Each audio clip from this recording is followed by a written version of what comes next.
The saying that you hear all the time on social media, which are these three words: trust the process. I trust that at the end of this, imagine you're going down a chute.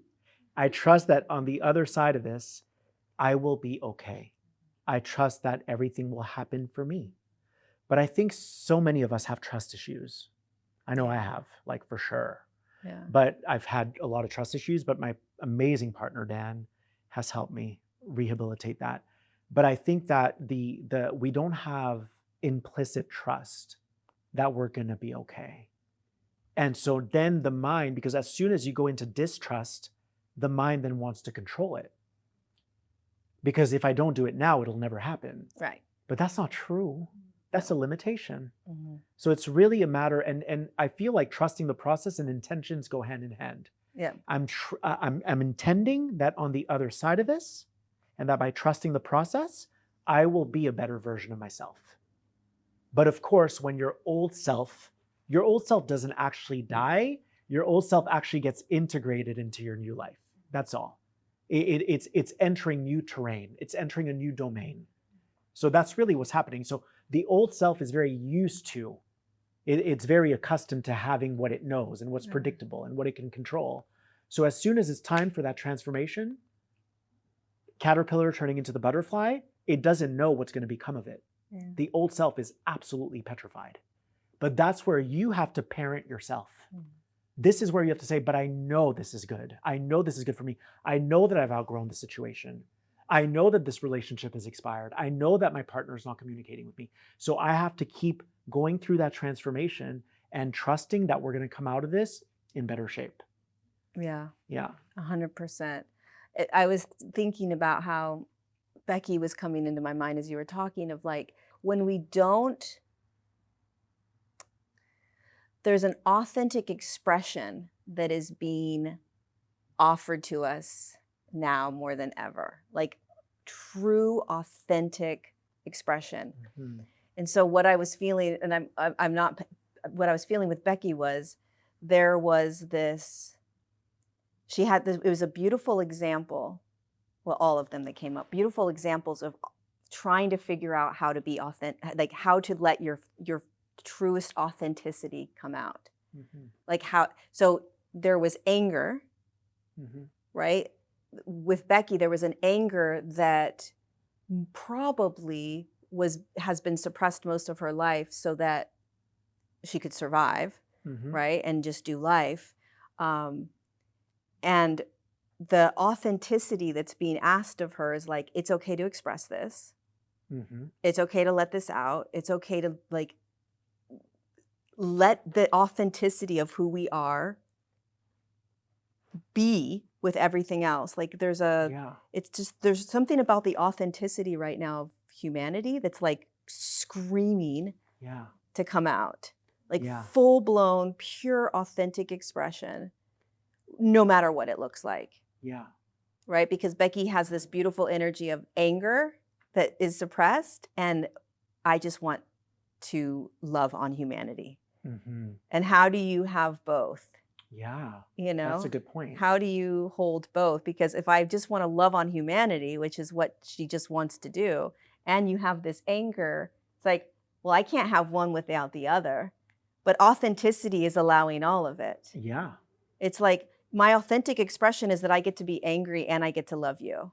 Yeah. Why not? And I also think, though, to add to that, it can also be that sometimes we spread ourselves so thin for everyone in our lives, like we overgive to everyone. So even though we have all this love that we want to give, we're giving to the wrong people, or we're giving in excess, and then we end up resenting ourselves because it's not being reciprocated. Amen. That's what I was trying to say. Oh, what's your name?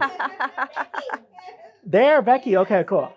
Yeah, so you've said to me twice now about being authentic, and I have jokingly said to my family, said, when I die, I want you to say, Becky said what she meant and meant what she said. Yeah. And that I am really wanting to be who I am, who God has created me to be. However, I'm also trying to figure out the religion. You know, I grew up with very conservative religion, and also like, who am I? Yeah, I'm Yeah. 53, and I'm going, oh my gosh. You know, like you're saying, be authentic, and then it's like, well, what is authentic? Yeah, that's authentic. So think of authentic, okay? Because we want to be authentic. So the reason why most of us shy away from being authentic is because we haven't learned how to clearly and effectively communicate. So what we do is I really want to broach this conversation with this person, but I'm afraid of how I'm going to be received. I'm afraid of how they're going to react to me.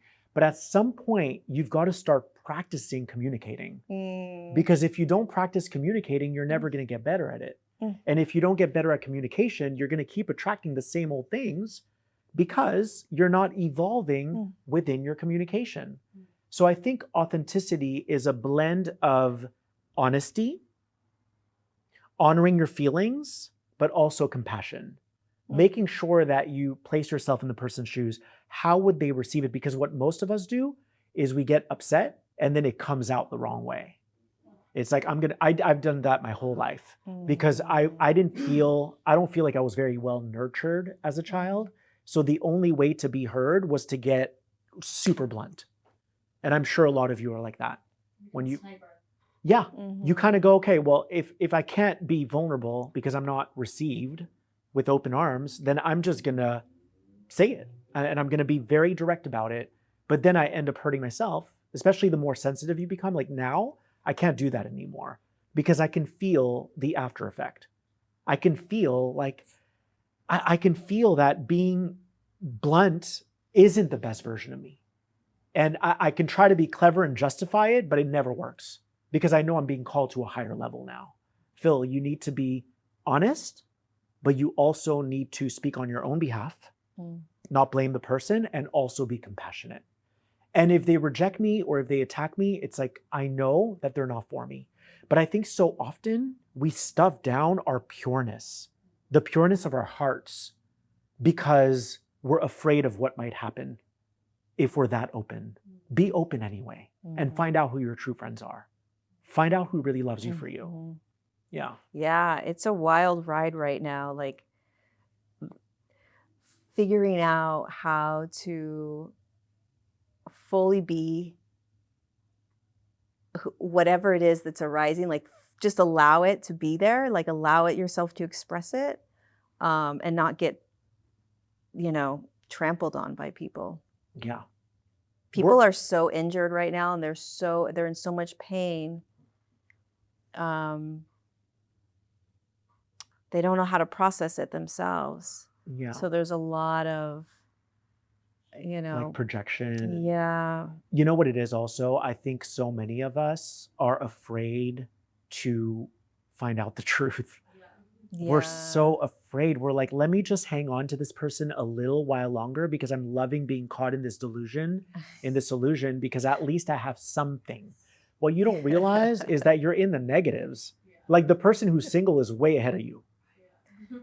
Yeah? They're way ahead of you. So it's like, don't cling on to things that aren't really aligned with your truth. Oof. Be willing to find out the truth by being authentically you. Oh, it's so scary though. It's so scary. Oh, you're like, oh shit, I have to face this. Like, you really have to face, deep down. I forgot who it was up here. It's also, which they were saying they knew deep down that it wasn't going to end well, but they were like, I'm going in anyways. So we're so intuitive at this point. We're so energetically intuitive. And we're just fine. It's just we're becoming more sensitive.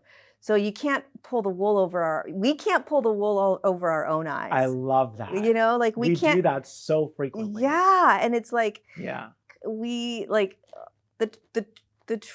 we all know the truth of our life, like what's really happening.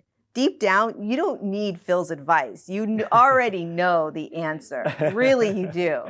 Right? But because we're becoming so sensitive to that authentic truth. So now it's just a matter of battling that truth with the truth. Like you're just battling the truth with the truth. Like So I Yeah. guarantee you, so many of us, I mean, I do it all the time. It's like, I know what I know what I need to do. Mhm. And there's the Lorie that knows what she needs to do. Like in a relationship, it's like, okay, you need to now end this. And then 3 days later, it's like, I'm back in it. And it's like, okay, you need to. So there's the Lorie that's doing the behavior that she's used to doing. Then there's the Lorie that knows authentically, like what's supposed to, like what I need to do Mhm. here. Right. And it's just this battle back and forth, back and Yeah. forth, back and forth of this, like fully authentic. Let's go do this. And nope, I'm going to keep playing in the old patterns. Right. You know, And sometimes it's so difficult to differentiate between the two. Like it's so easy to be misguided, like because you think you're hearing the right thing, but it's actually the wrong thing, and then you think you're hearing the right thing, and then. But I think it's, for me, it's. I think of it as we all deal with the same issues. It's just that we're helping each other, we're supporting each other in getting there. That's all. I had this client on the phone yesterday that said, "Do you think I'm booking too many calls with you?" Because I've been speaking to her like every 4 or 5 days. But she's dealing with like some serious heavy family stuff. And I'm like, I'll let you know if you're getting too dependent on me because I'm not here to be a crutch for you. But this is big. And sometimes you just need someone to support you through that process. And that's really what we're doing, yeah. is we're keeping each other in check. Dan keeps me in check all the time. He does. And I love it. I'm like, please give me more. I love it. It's nice to have people who truly have your back. And I think we don't have that enough. Like, we don't have genuine connections. Everyone's putting on this air that everything's okay or that they're in control of their situation. But we have to stop pretending. We have to get honest. We have to get emotionally naked and be willing to be seen. Yeah. Yeah. Yes. It's hard. It's very difficult. It's very difficult. Yeah. Yeah.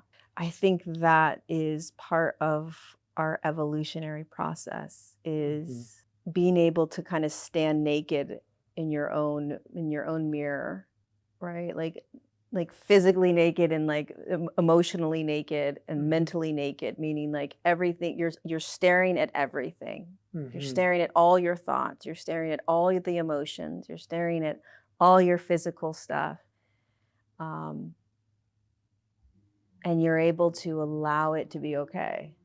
I love that. Like you can still make changes in your life, but there's a difference between I need to change or fix myself. Yeah. And everything gets to be, it's you're perfect no matter what. You're perfect whether you do the podcast or you don't. You're perfect whether you get over your last relationship or you're. And I don't mean perfect like, oh, you're just, I mean like you're perfect. Yeah. Like you can't this up. Yeah. You can't screw up your life. Yeah. And there isn't a thought that you have that somebody else hasn't had. That's so true. It's like so your thoughts are worse than someone, like everybody has those, we're all dealing with the same thoughts. You're not any worse than the next person. And yet we beat ourselves up like there's something wrong with us. And it's like, if we can all just imagine we're all running around naked on this planet, like, doing the best we can, and to have that compassion for ourselves, to have the compassion for all the different emotions we navigate, to have the compassion for all the different thoughts that we hear throughout our day, instead of going straight to how do I fix it? How do I change it? How do I get rid of it?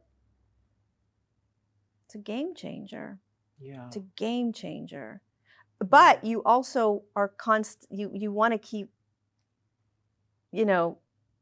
enhancing your life in a way in some capacity, right? So, you want to get out and make the choices and make the changes, but at the same time, you're also really embracing everything that's arising. I love that. I think of it in terms of like a deeper self-acceptance. Yeah. So like, I accept that I want to launch a podcast. I accept that I want to go after my music. I accept that I want to get married. I accept that I want a partner. I think so often we think that we have to carry the weight of the world on our shoulders alone, and we don't have to. I think it's so beautiful when you can get radically honest with yourself and you can admit to what you actually want. It's so freeing. It's so freeing. I remember when it happened to me years ago, I was like, I can't do this business thing on my own anymore. Like, I'm tired. It just doesn't feel right. And I got honest with myself and I thought, I want a partner. I want a life partner. I want an everything partner. And it's like, I just felt this weight lift off of me. So I think of it as accepting yourself. Mm-hmm. And then whenever you have resistance or you're fighting something within yourself, it's because you're being called into a deeper level of self-acceptance.